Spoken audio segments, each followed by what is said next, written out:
to meeting number 25 of the House of Commons Standing Committee on Access to Information, Privacy, and Ethics. 108.3H, and the motion adopted on Wednesday, September 17, 2025. The committee is resuming its study on the challenges posed by artificial intelligence and its regulation. I'd like to welcome our witnesses for the first hour. They are all via video conference.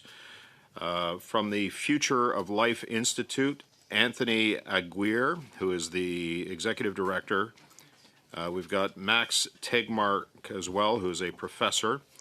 And we've also got David Kruger, who is an Assistant Professor, Department of Computer Science and Operations Research, excuse me, at the University of Montreal. So I'm going to start with Mr. Kruger, followed by Mr. Aguirre, and then Mr. Tegmark. You all have 5 minutes to address the committee. Mr. Kruger, if you want to start, please go ahead. Hi. Thanks for inviting me. My name is David Kruger. I'm a machine learning professor at the University of Montreal and Mila.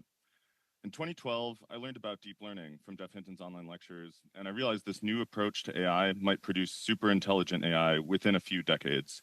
So I went to study under Yoshua Bengio in Montreal. At the time, I was already concerned that super intelligent AI could cause human extinction, and I wanted to know what the experts thought. I was hoping to find they had good reasons not to be concerned, but actually what I found was that nobody was really thinking about it. In fact, for most of my time in the field, the risk of human extinction from AI was considered a taboo topic, and researchers feared for their career if they talked about it.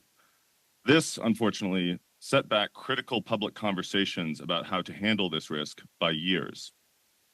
Still, I've been talking about it every chance I get for over a decade. I continue to be dismayed at the bad arguments people make to avoid confronting the problem.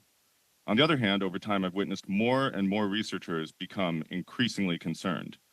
In 2023, we had a watershed moment, and I initiated a statement that mitigating the risk of extinction from AI should be a global priority, alongside other societal scale risks such as pandemics and nuclear war. This statement was signed by many of the biggest names in AI, including Hinton, Bengio, and hundreds of other AI researchers. Unfortunately, in 2023, ChatGPT was released as well, and so AI companies started to become extremely powerful, making it more difficult to regulate the technology.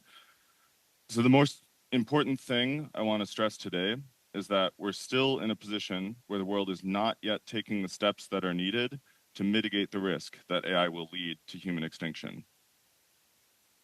So what is this risk, and where is it coming from?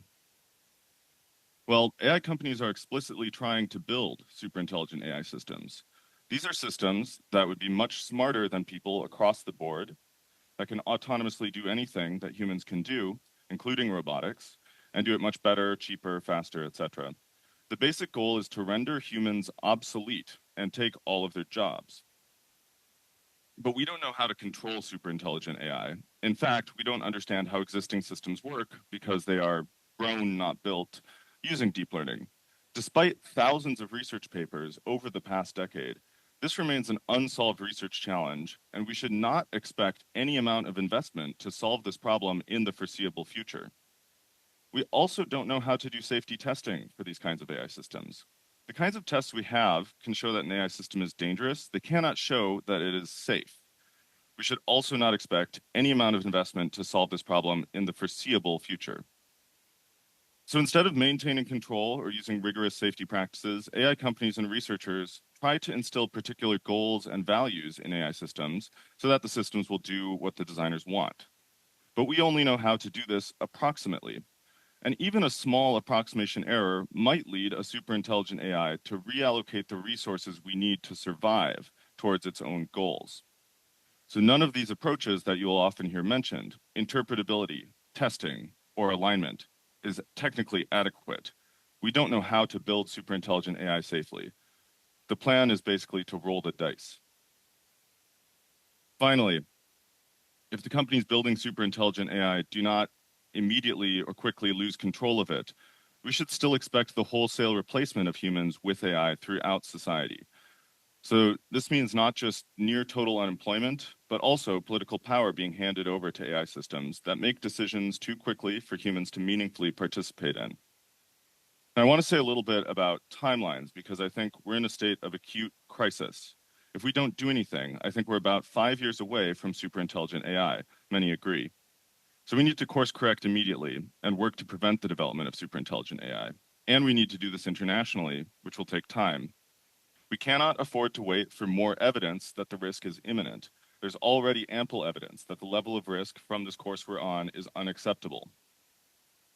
In my home country of the United States, the main argument against stopping the race to build superintelligent AI these days is simply that it's inevitable. If we don't do it, then China will. This is false. One simple way to stop it would be to get rid of advanced AI computer chips and the factories that produce them. Fortunately, the supply chain for these chips is extremely concentrated, making this or other interventions to control and limit the means for producing superintelligent AI possible. There may be better ways that are less costly, but this cost is also well worth paying if necessary, given the risk. AI is an unprecedented technology and the future of humanity is at stake. We're in a state of crisis. We need immediate action to slow or pause AI development internationally. This issue should be the #1 foreign policy priority of every nation, including Canada. Thank you. Thank you, Mr. Kruger. Mr. Aguirre, up to 5 minutes to address the committee. Go ahead, sir.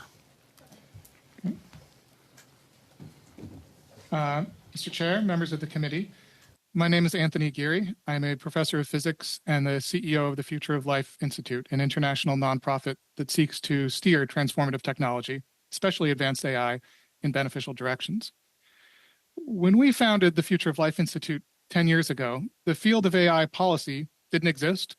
And the idea that AI could convincingly pass for a human, or prove new mathematical theorems, or write complex computer code, or ace nearly any human exam was a total fantasy, thought to be decades or even centuries away.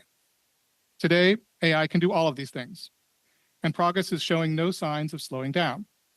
If this trend continues just as it is, in other words, if the same sort of progress we've seen from 2003 to now continues for the next couple of years, AI could well be able to do any cognitive task that a human can do within 1 to 5 years.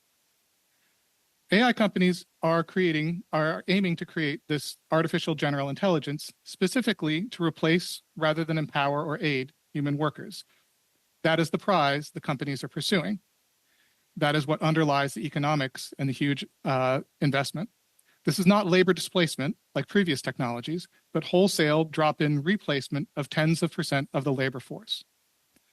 I believe there's no viable plan in any country to address such a rapid and unprecedented upending of the human labor and income system. But this is not the biggest risk. AI could soon be able to do AI research and development by itself and rapidly improve itself, progressing far beyond human capabilities into superintelligence. That is, AI that competes not just with the best humans, but with humanity as a whole. This is, in fact, the stated goal of several of the AI companies, and multiple companies have explicitly said that they are building recursively self-improving AI.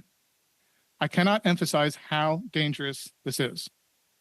Its developers would not be able to predict, understand, or control for very long what such a system does.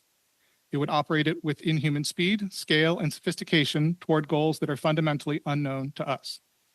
This is the reason all of those eminent researchers and company heads signed the 2023 statement that AI presents an extinction risk to humanity. And this is not a small risk. Many of the builders of the systems believe it is 10 to 20% Russian roulette odds. Some experts who are not building it, but the number's higher. I understand that it is hard to take this in, given how big it feels and how unbelievably irresponsible it sounds. But this is what is actually happening. The good news, however, is that this is not inevitable. The path laid out by a few US giant AI companies is not the only possible path, and there is still an opportunity to switch to a better path, one that develops powerful and trustworthy AI tools that empower and complement people rather than replace them, keeping humans in control. That is, we can develop systems designed from the ground up to be reliable and controllable, and that have a particular scope and purpose, such as detecting cancer, predicting how proteins fold, or doing advanced mathematics. Tool AI of this type would still enable medical and scientific breakthroughs, huge productivity boosts, and products allowing people to do things they never could. We would just need to give up the poorly chosen goal of replicating and then exceeding all human capability in autonomous AI replacements. At the Future of Life Institute, for these reasons, we launched a statement calling for a prohibition on the development of superintelligence, not lifted before there is, first, broad scientific consensus that it will be done safely and controllably, and second, strong public buy-in. This was signed by hundreds of experts from academia, employees of all the world's leading AI companies, politicians and religious leaders, and many more. I believe Canada is well positioned to help shift tracks to this more responsible directions. Among other things, I recommend that Canada, first, support initiatives to create pro-human tool AI that aims to empower rather than replace humans. Second, affirm that all AI systems must remain under meaningful human control. Strengthen and clarify liability laws so that responsibility for actions taken by AI systems rests where it should, with users for systems they meaningfully control, and jointly with developers and deployers if control is inadequate or absent, never with AI systems themselves. Third, prohibit the development of superintelligence until it and unless it can be shown to be safe and controllable, and there is wide public buy-in. Thank you. Thank you, Mr. Aguirre. Mr. Tegmark, we're going to go to you next. You have up to 5 minutes to address the committee. Go ahead, sir.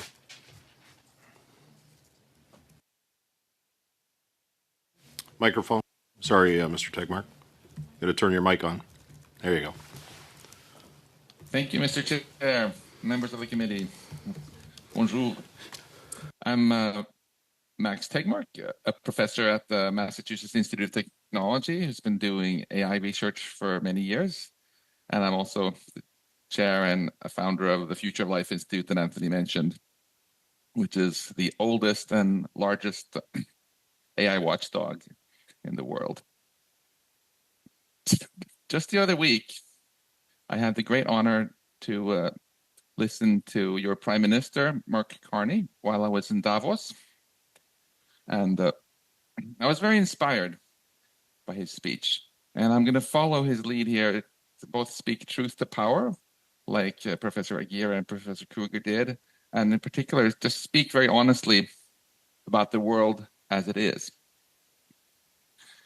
The current situation with AI is truly insane.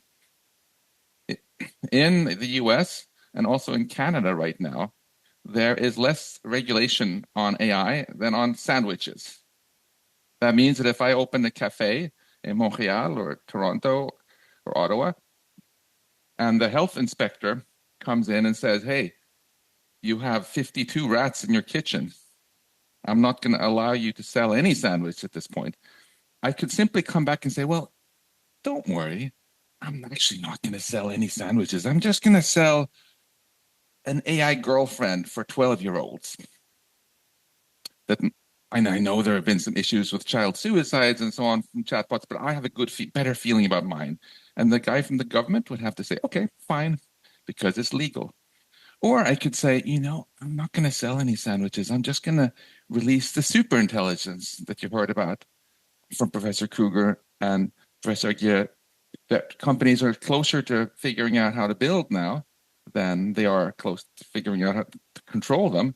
And again, the inspector would have to say, okay, go ahead, completely legal.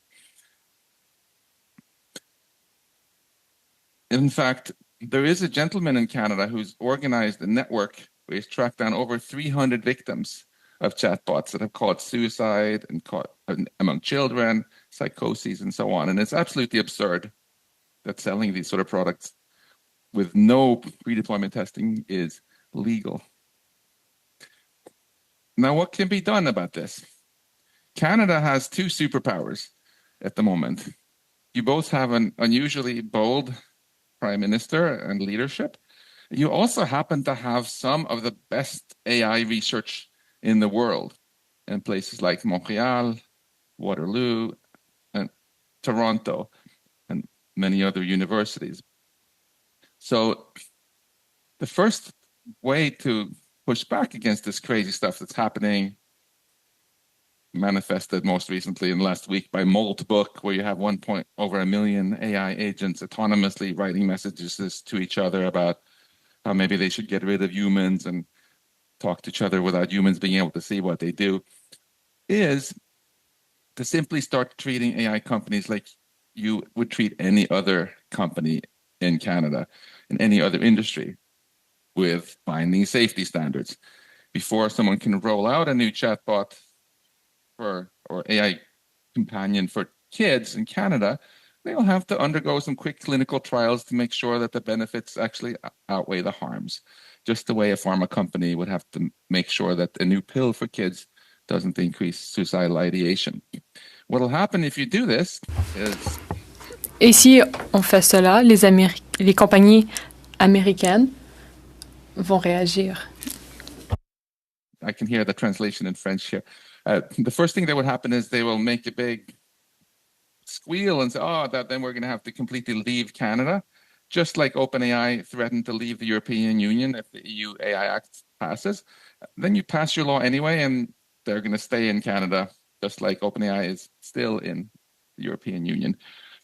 And that also protects you against all the loss of control risk that you heard about from Professor Kruger and Professor Aguirre, because obviously your law will also not let people release products if they can't prove that it won't make bioweapons for terrorists or overthrow the Canadian government. And as I said, right now, nobody has a clue to make any kind of guarantees of that sort on these AI products that they make. And what's going to happen instead is there will be a golden age of AI in Canada with companies releasing tools that can be controlled and that don't cause kids to commit suicide or do any of the other bad stuff, just like the pharma industry in Canada is very healthy and productive. Mr. Tegmark. Safety standards. Thank you so much. Okay, thank you. We're just a little over time there, and we want to get right to the questions. We're going to start with Mr. Barrett from the Conservative Party for 6 minutes. Go ahead, Mr. Barrett. Mr. Aguirre, do I have am I pronouncing your name correctly? Microphone. Yes. Okay. Well, thanks for joining us, sir. My questions are based on your opening statements, and I want to juxtapose your framing of the situation and your recommendations against the current situation in Canada, where industry and government is seeking the acceleration of AI commercialization. And so you've warned that unsafe systems pose extreme risks. Could you briefly highlight what you think are minimum non-negotiable safety guardrails that Canada would needs to put in place before allowing the deployment of advanced AI models? Yes, I think first of all, it's a talking point of the industry that there's some kind of tension between having safety or reliability or trustworthiness in our AI systems and having them roll out well into the economy and lead to high productivity. I think these are actually the same thing. The primary barrier to better adoption of AI in the economy and boosts of productivity is that people simply don't trust them. They don't feel like they can rely on the AI systems. They don't understand how they're operating. And this is a product of how these systems have been developed, where they create one system to try to do everything and to be a full human replacement, rather than build specific tools for specific purposes. So I believe that if we take a different tack of building purpose-driven AI tools for things like scientific research, or for things like mathematics, or even for things like, helping you keep your calendar, but that they're actually tested for being able to do those things well and reliably and in a trustworthy and safe way, that will be a huge economic boost relative to the current direction that things are going, which is more focused on wholesale replacement of human labor.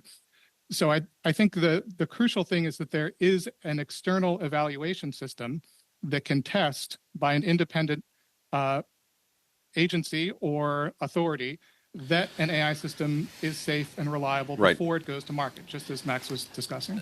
So the products that we're seeing today have been driven by demand. I would expect that there's the prospect of an ROI and based on that satisfies the expenses of the research and development process, and that's what's driving the commercialization of the products that we currently see, and is driving the discussion about how it can go farther. But if we were to talk about a pause or or changing the direction that's being taken, what's the lever that you would propose can be pulled to initiate that? Because it would seem that right now, what Mr. Aguirre, that what the companies are doing is they're looking to provide products, and through those products, solutions to consumers, being individuals and businesses that are going to make, frankly, are going to make them money. Okay, Sure. just hang on a sec here before we get to the answer. I've stopped your time. Mr. Tegmark, I do see your hand up. I'm assuming it's because you have something you want to add.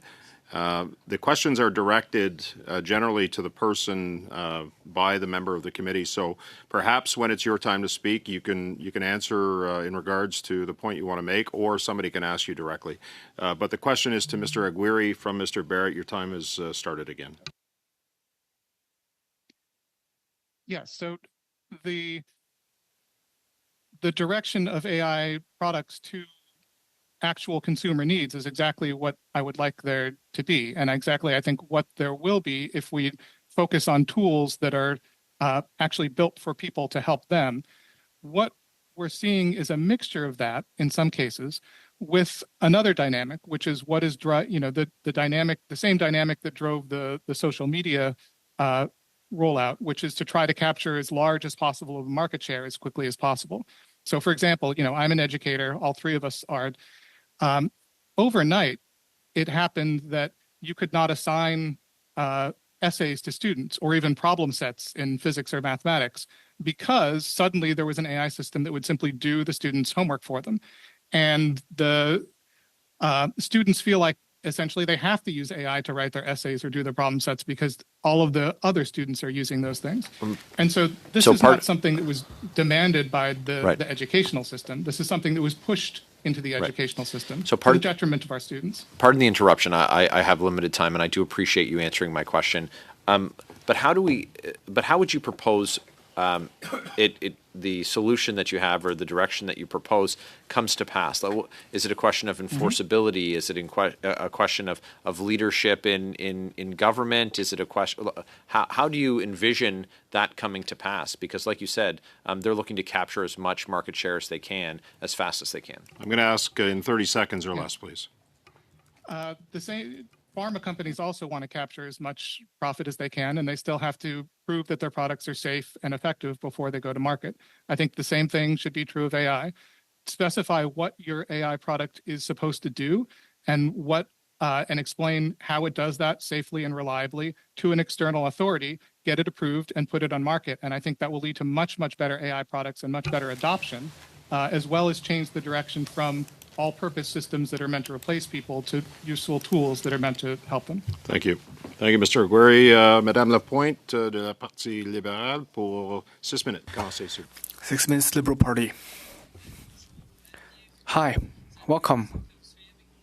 I'm happy to have you here with us. Something today struck me. We have heard many witnesses. They are researchers like you. They come and talk about AI. And we've only seen one woman. Is it because... What's the place of women in there? Do women have a different vision compared to the researchers who came and said that there are major issues? You spoke about super intelligent AI and how we don't know how to control it and how it will impact everyone's lives, men, women, and children.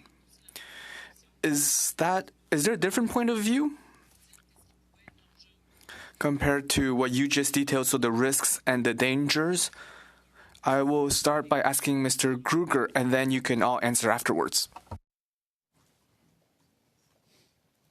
Monsieur Kruger, oui. I think this mostly reflects just the underrepresentation of women in AI in general. I would say there are, a number of women who share these concerns who you could also speak to, including Tegan Maharaj, a professor at HEC Montreal, Ajay Kotra, Katya Grace, etc. Yeah, there are different perspectives in the field in general. I think, as I mentioned, over time, the perspective that I have that this is an urgent existential risk has become more and more popular. And I think that reflects, a growing awareness of the issue and also the rate of progress that we've seen in AI, which has exceeded almost everybody's expectations. J'aurais une autre question pour vous, Monsieur Kruger. I have another question for you, Mr. Kruger. What would be priority public investment in order to reduce the asymmetry between government and AI companies? So if I understand the question, it's how would we get government to a place where it has a similar level of technical competence with AI compared to the AI companies?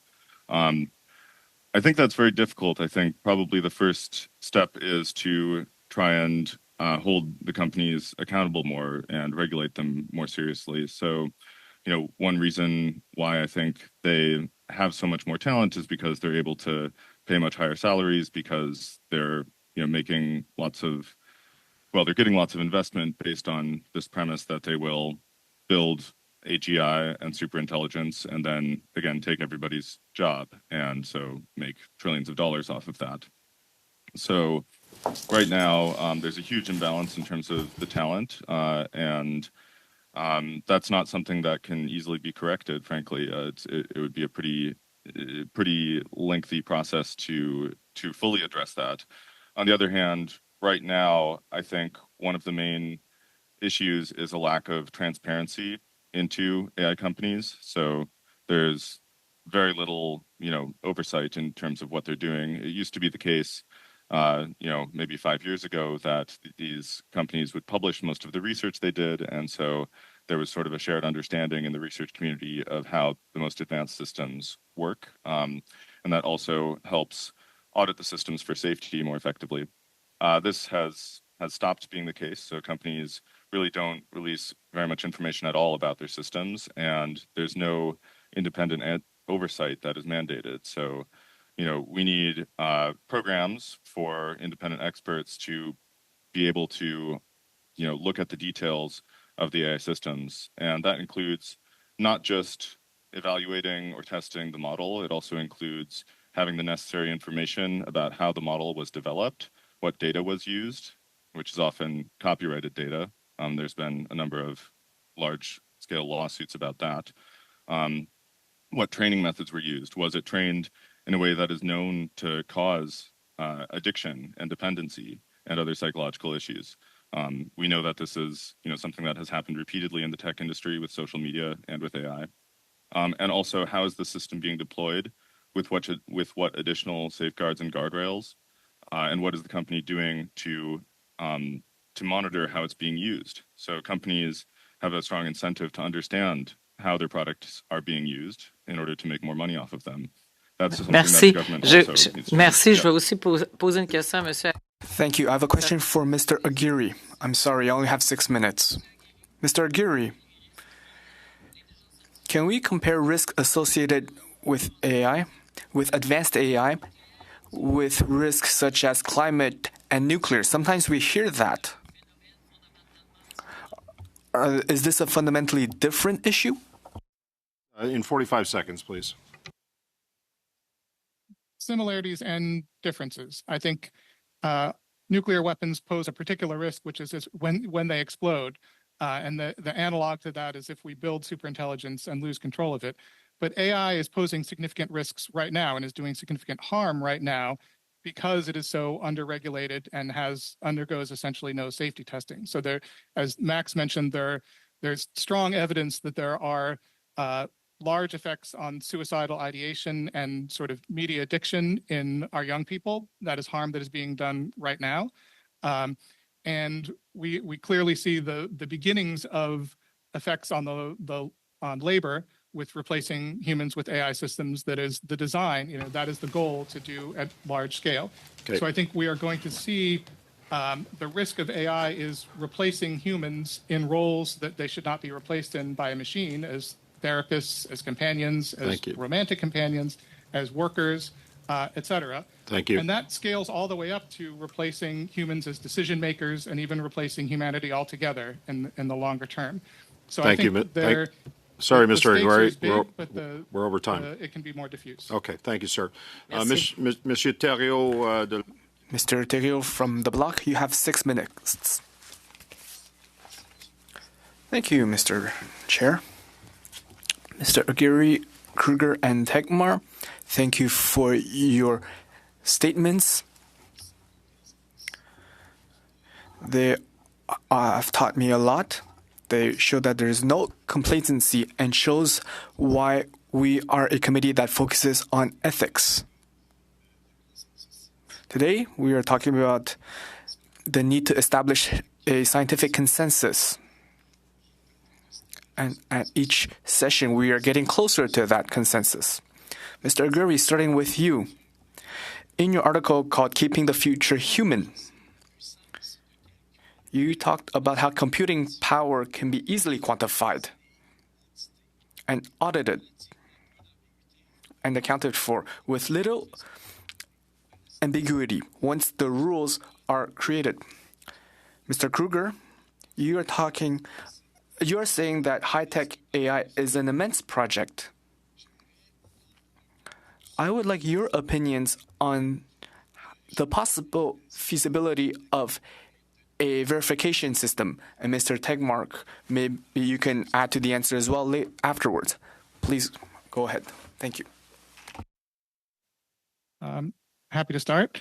Yes, I think it's absolutely feasible. As David suggested, AI is only made possible through huge amounts of computation done by very specialized chips. These chips are built essentially by one company, using machines built by one company, and designs built by a handful of companies. We've seen a lot of discussion of this compute capability in terms of export restrictions and controls. But these chips have hardware level, it isn't just about where the chips go, but controls that can be on them. These chips have hardware level security capabilities that enable verification of their level and type of use. And just as your phone can be remotely bricked if someone steals it, AI hardware can and should be configured so that it could be shut down at the hardware level. I think the more powerful the AI, the more it needs a reliable off switch. So we can use the capabilities of the hardware, that is the sort of base layer at which these AI systems are operating, both to add a layer of control and to add a layer of verification if we institute red lines that should not be crossed in their development and deployment. Okay, I'll jump in. Yeah, I'll agree with what Anthony said. Yeah, I think it's really important to emphasize just how much investment is going into this. And, in the past, people used to think that there was no real way to regulate AI and make sure nobody's doing something dangerous with it because it's software and, anybody could do it on their laptop in their garage. That's not at all the case right now. We're in a case right now where, these systems are taking hundreds of millions, billions of dollars. I'm not sure, this isn't the sort of stuff that I think is publicly disclosed these days, but huge investments, and that continues to increase. And the hardware is extremely specialized, as Anthony mentioned. So this is the main point, I think, for intervention, for international regulation of AI, which, as I mentioned, I believe is absolutely critical. The only thing I would add is that I think it's very important to think about how to make such a scheme as robust as possible. And so verification might look like something like a whitelist of types of AI systems that are allowed to be run on the computer chips. It also might look like just location tracking so that we know where the chips are in case we need to recall them. But I think, in fact, we should stop developing more powerful AI systems immediately. And doing that, I think the most robust way of doing that would be to actually stop building the chips as opposed to trying to set up a more complicated and less robust system of technical verification. So that's my personal view, is we should stop building the chips, and we should stop building and maintaining the factories that produce the chips to give us some breathing room, because as I mentioned, and the other experts, we have potentially a few years here, and this is not a situation where we have time to, to try and find the perfect solution. We need to immediately implement a solution that will slow or pause the just incredible rate of progress towards superintelligence. Vous êtes d'accord avec ça, Monsieur Tegmark? Do you agree with that, Mr. Tegmark? Yeah, we heard some detailed technical answers to this important question here about what practical steps can be taken. And I just want to add that we're not. It was mentioned earlier, are we talking about a pause here on AI? I'm not talking about a pause on AI at all. I'm just talking about a pause on AI girlfriends for 12-year-olds, AI that can teach terrorists to make bioweapons, and other products that are clearly more harmful than beneficial for Canadians. And this is no different than, what the health product and food branch of Health Canada does all the time for medicines. We don't say that Canada has a pause on medicines just because Health Canada does not allow pharma products that haven't undergone clinical trials to be released, right? So we can simply do for AI exactly the same thing that we've done for medicines, restaurants, as a very first step in the right direction. Il reste juste 5 secondes, You have 5 seconds left, Mr. Thériault. You still need to draw a difference between specialized AI and artificial superintelligence. There are some things that are easier to control, for example, AI girlfriends for children, compared to this relentless race for super AI. Monsieur Hardy, Mr. Hardy, you can start the second round. You have 5 minutes. Mr. Hardy is from the Conservative Party. Thank you for being here, everyone. Let's start with Mr. Tegmark, who we haven't heard too much from today yet. You talked about AI's potential to be transformative. And talk about positive objectives for humanity. I want to hear what you have to say about medical research. Is that coming in the near future? Are these goals that we need to look at? And how can that change the medical field? How can it improve it? And then maybe my next question will be asking, should governments be involved to help our society? To help things such as chronic disease or degenerative disease?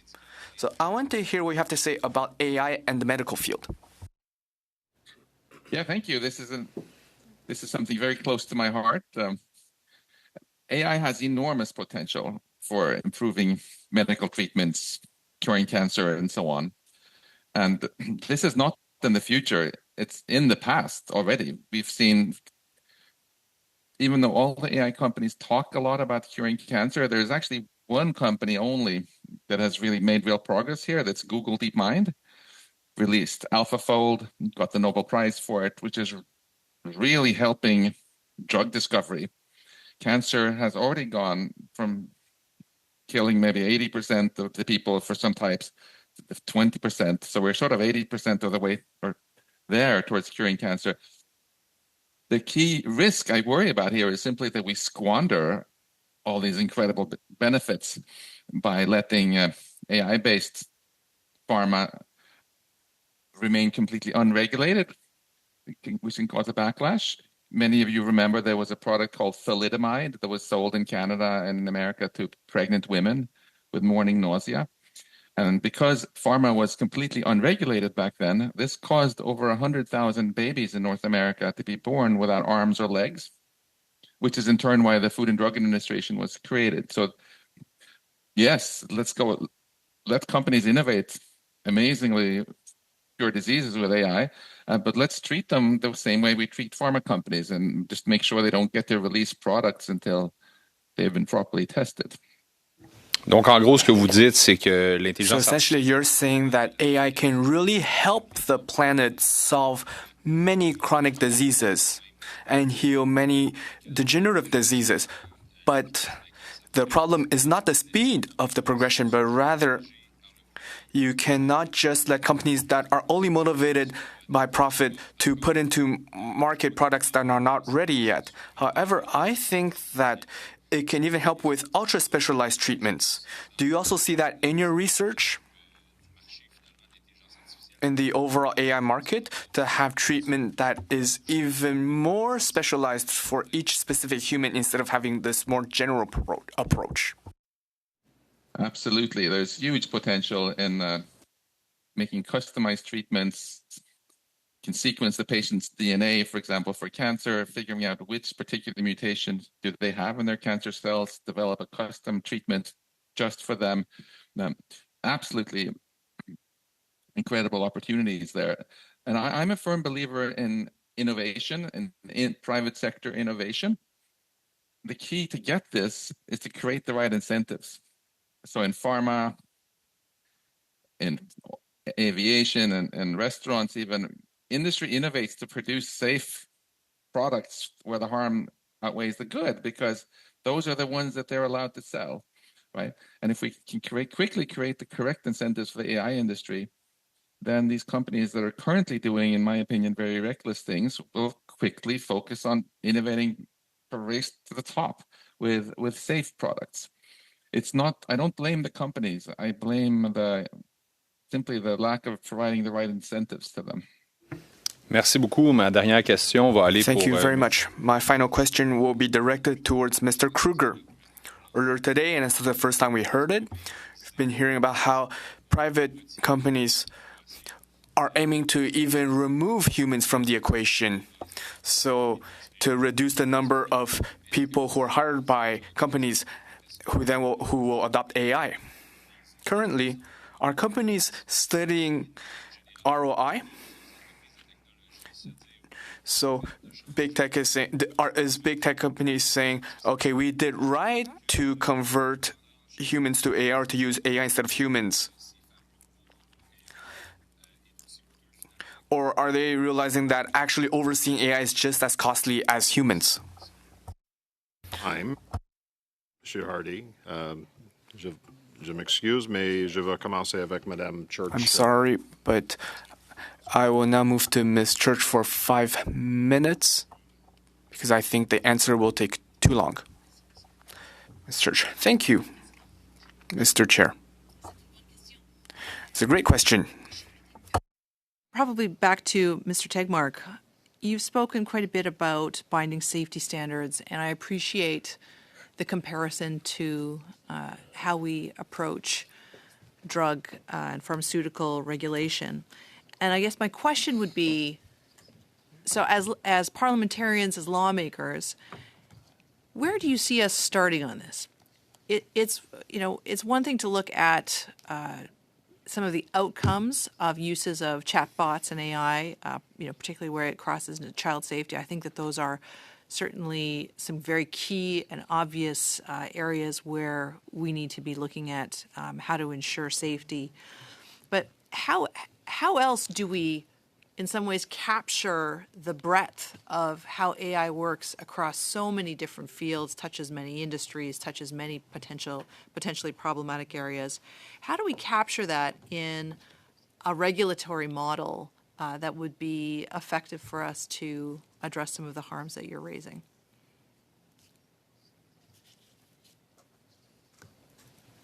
Great question. I think the simple way to view this is, for all of the diverse applications of AI, simply have this same approach that we have in all other powerful industries, that it's the company's jobs to innovate and demonstrate independent government-appointed experts that the harms are outweighed by benefits. I would start probably politically with child safety because that is so incredibly politically salient right now and winnable. In America, we have about 95% of Republicans and Democrats agreeing that that has to happen. I call it the Bernie to Bannon coalition. And I think we're likely to see some legislation this year here in the US. And then once this precedent is set that we're going to treat AI like any other industry, then we can add to the list of safety standards, not only that they mustn't greatly enhance suicide risk in kids, but national security things like you can't sell things if they can teach terrorists to make bioweapons. You can't release things if they could overthrow the government, like we heard from Professor Aguirre and Professor Kruger.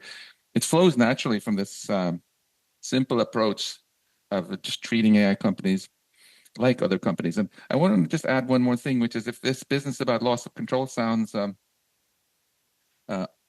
strange, it's a very obvious idea that goes back to Alan Turing, 1951, that if you actually build a bunch of robots that are vastly smarter than all humans, then of course they can build robot factories and make new robots. And this is actually very much what companies are trying to do now. And because they can make more robots, they check off definition of being a species. And if you go down to your nearby zoo and ask yourself, who is in the cages right now? Which species is it? Is it the humans? No, it's not. Why not? Because we are the smartest species on Earth. And what we're basically saying is, let's keep it that way. Let's not let companies sell something. Let me jump in here. I think that you're probably hearing from us a lot of interest in how do we get our arms around this issue. And maybe let me turn to Mr. Aguirre for a moment, because both of you were involved in the Future of Life Institute. And I'm very interested in the concept of tool AI. I hadn't heard that expression before, and I think that that's interesting in terms of thinking about how do we bound some of these models into specific areas that they're working in. How do we limit their breadth? One of the things I'd like to ask you, just in terms of your knowledge of other organizations or your own that are working in the space, is anyone embarking on something like a model code, something that countries around the world could look at as we go down this path of trying to very quickly regulate or establish safety parameters in a very fast-moving sector?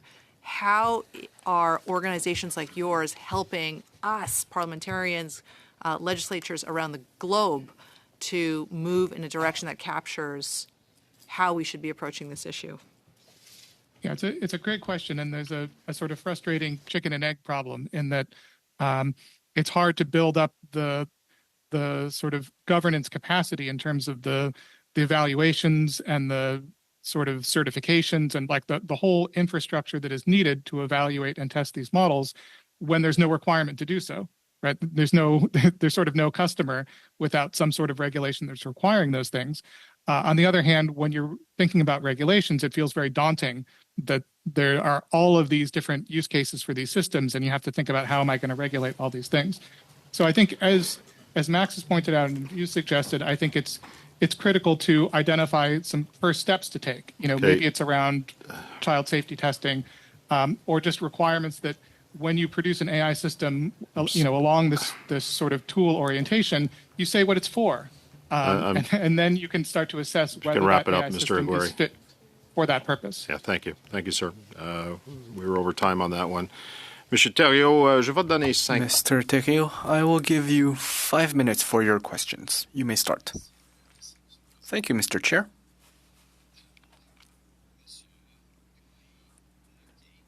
Mr. Aguirre, and I quote the leaders of DeepMind, OpenAI, and Anthropic, who have all signed declarations saying that AI may lead to the extinction of humanity.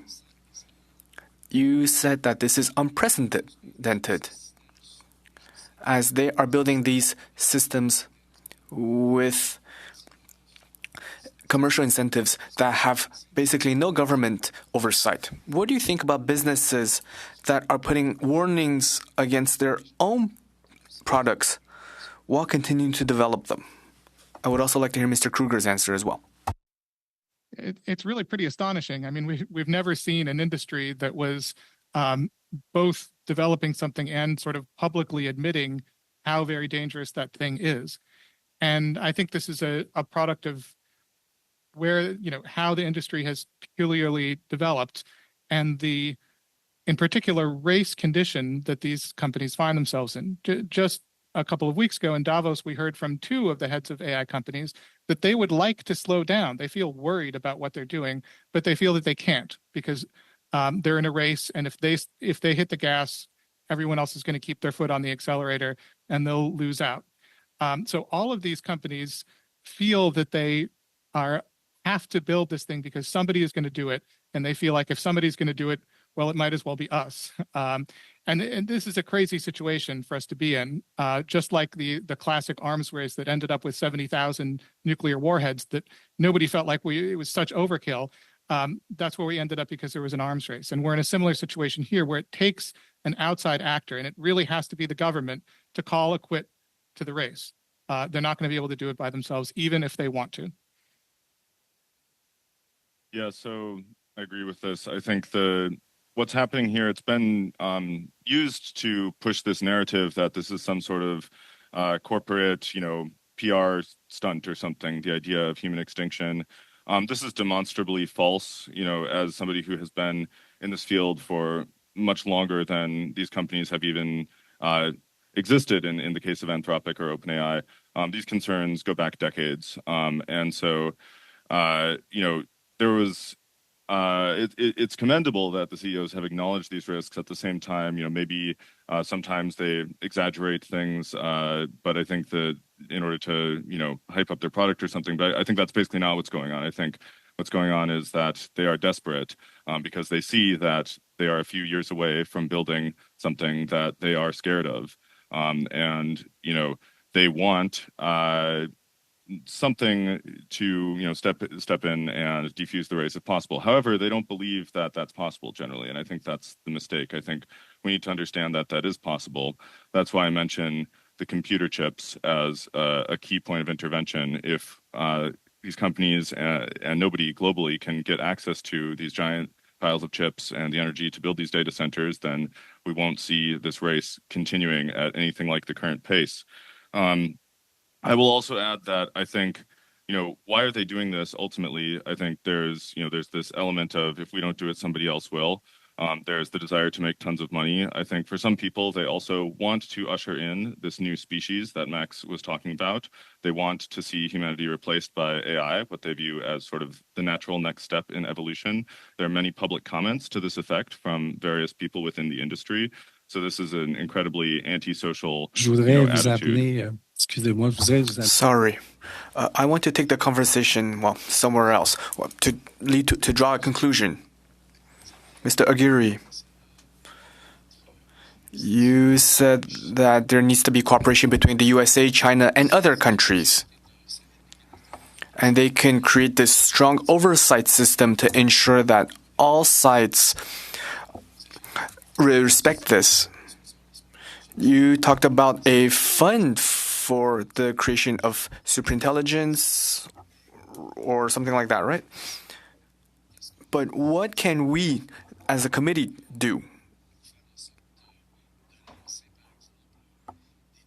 For example, can we start negotiations or reach such an agreement? Because you're not the only ones who have said that. So what can we do very quickly? Mr. Aguirre and Mr. Kruger. 10 seconds, please. 10 seconds. Well, I think Canada can certainly stake out a position in its own self-protection that we should not be building superintelligence. I think it will be critical that an end to this race will actually require both the U.S. and China to realize that it's against their own self-interest to build superintelligent AI. As long as they believe that it will grant them power, they will want to pursue it. But this is not the case. Superintelligent AI will absorb rather than grant power. If they realize this, then it is in their interest as well as everybody else's not to have it developed. And that's the foundation. Mr. Kruger, I'm going to give you 10 seconds to respond if you don't mind, please. Thank you. We need negotiations for an international treaty to begin immediately. I want everyone, here to talk to everyone they know who has any ability to make something like that happen and tell them exactly that. Tell them what you've heard here from all of us and the previous experts. Thank you, sir. Monsieur Hardy, pour 2 minutes 30 secondes, s'il vous plaît. Mr. Hardy, you have 2.5 minutes. Thank you. I will ask my question to Mr. Kruger again. I think it's an important question. So we see a lot of businesses that are investing in AI with the goal to eventually replace employees and to make more profit.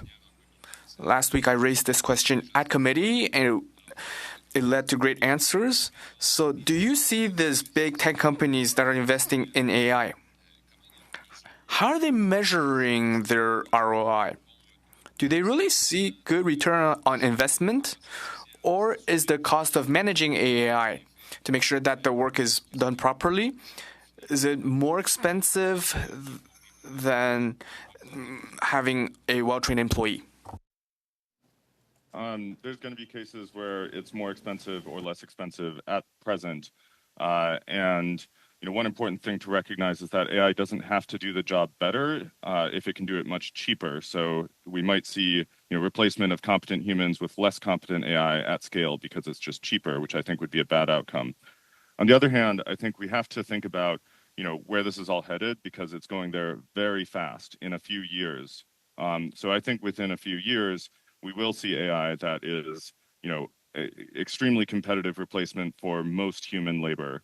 And that is the premise on which these investments are being made. The massive investments to build AI are justified by the belief that this, in fact, will, or at least might, lead to the creation of something like superintelligence like we've been describing here. Mais est-ce qu'aujourd'hui, on a les compagnies... Today, so business never invest without looking at KPI and things like that. People are always talking about the future, but what about the measurements today? Currently, is there ROI or is nothing measured when it comes to their investment? They're measuring some things. I mean, I think, Silicon Valley companies, historically, they care more about growth and dominating a market and addicting customers before, they even tried to make a profit. So I think like Amazon famously didn't make any profit for like 10 years or something. So, I think, I don't know what they're looking at right now, but I don't think that this is, what is driving the investment. And I think if you take seriously the possibility of AGI and superintelligence in a few years, which the investors and especially the people building it do, then the investment is certainly justified, except that this is also incredibly dangerous and shouldn't be happening. And if it kills everybody, it will kill the investors, it will kill the people who own these companies, it will kill everybody in this room. And it won't matter if we've created a bunch of good businesses, as Sam Altman says. It won't matter if we've cured cancer, etc. Thank you, Mr. Kruger. Appreciate that. Monsieur Sarré, Mr. Sarré, we will end this round. You have 2.5 minutes. Thank you, Mr. Chair. I'd like to thank our witnesses. Thank you for your speeches. I have 2.5 minutes to talk about a very complicated question that is very important to me.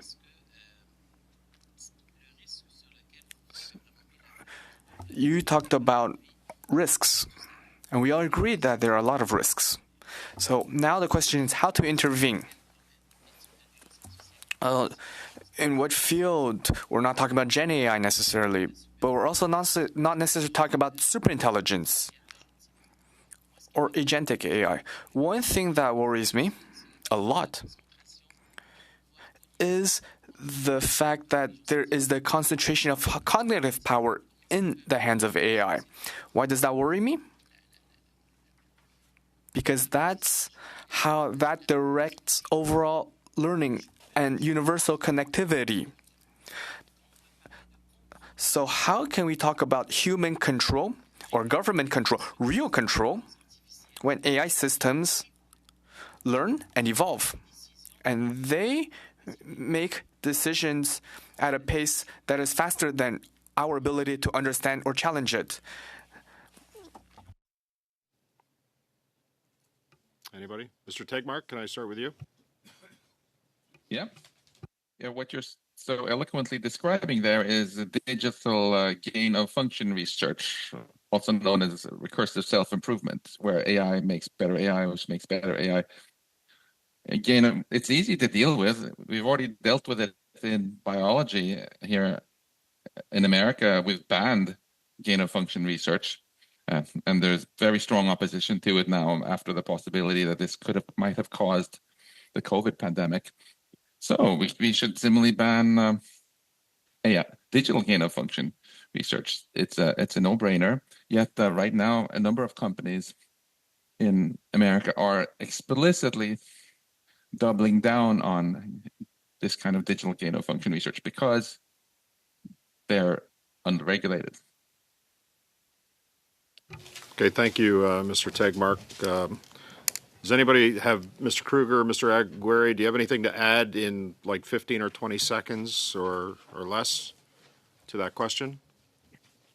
Yeah, I guess I think it's important to emphasize that this issue does need to be tackled internationally, and I think it's something that Anthony and Max talking about tool AI. I think it's true that that's a great place to aim for, but I do think we may need to do something pretty drastic in the immediate future to actually be able to monitor and enforce an international agreement to stop this race. Thank you. And then once we've sort of gotten control of the situation, we can think about how we want to proceed to develop, beneficial tool AI. Thank you, Priority should Mr. be Kruger. stopping the race.